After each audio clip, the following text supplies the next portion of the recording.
অপরাজিতা ফুল, এই ফুলটার সাথে আমরা সবাই কম বেশি পরিচিত। এই ফুলটা যেমন পুজোর কাজে লাগে, তেমনি ত্বকের যত্নের ক্ষেত্রে এই ফুলটা ভীষণভাবে কাজ দেয়। এতে রয়েছে অ্যান্টিঅক্সিডেন্ট এবং অ্যান্টি ইনফ্লেমেটারি, যা ত্বকের বলিরেখা দূর করে, ত্বকের তারুণ্য ধরে রাখে, রোদে পড়া দাগ দূর করতে সাহায্য করে। আজকে তোমাদের এই ফুল দিয়ে তৈরি করা একটা প্যাক দেখাবো, যেটা ইউজ করলে ত্বক উজ্জ্বল সুন্দর হয়ে উঠবে, ত্বকের দাগ ছোপও দূর হয়ে যাবে। প্যাকটা তৈরি করতে প্রথম যে উপকরণ লাগবে তা হচ্ছে অপরাজিতা ফুল। আমি 1 মুঠো অপরাজিতা ফুলকে ফুটন্ত গরম জলে ভিজিয়ে রেখেছিলাম মিনিট 10 মতো। তাতেই দেখবে জলের রঙটা এরকম পরিবর্তন এসে যাবে।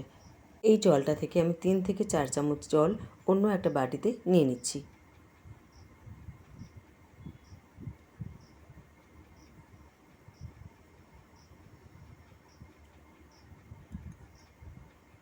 এতে দেব 1 চামচের মতো চালের গুঁড়ো। চালের গুঁড়ো ত্বককে এক্সফোলিয়েট করতে, ত্বকের উজ্জ্বলতা বাড়াতে, ত্বকের মৃত চামড়া দূর করতে সাহায্য করে। দেব এতে 1 চামচের মতো জবা ফুলের পাউডার। এটা অবশ্যই আমি অনলাইন থেকে নিয়েছি। যদি তোমাদের কাছে পাউডার না থাকে, তোমরা ফ্রেশ জবা ফুলের পেস্টও এখানে ইউজ করতে পারো।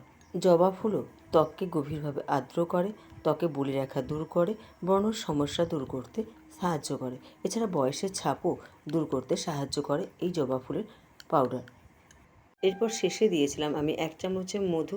মধুটা অপশনাল, দিলেও দিতে পারো, না দিলেও কোনো ক্ষতি নেই, কিন্তু আমার ভালো লাগে মধুটা মানে যে কোনো প্যাকে দিতে, তাই আমি এটা দিয়েছিলাম।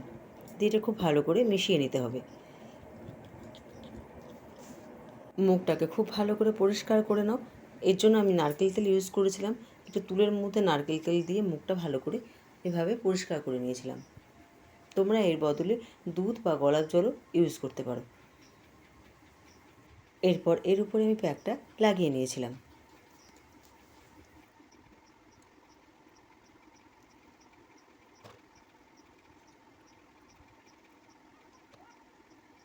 প্যাকটা লাগিয়ে নেবার পর যখন এটা 10 মিনিট মতো রাখবে, দেখবে হালকা শুকিয়ে আসবে, তখন এইভাবে ঘষে মুখটাকে ভালো করে মানে প্যাকটা ভালো করে পরিষ্কার করে নেবে।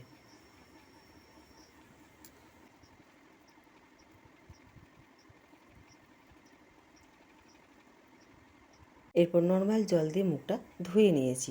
দেখো ত্বকটা দেখো, দেখি তোমরা বুঝতে পারবে ত্বকটা আমার কতটা পরিষ্কার এসছে।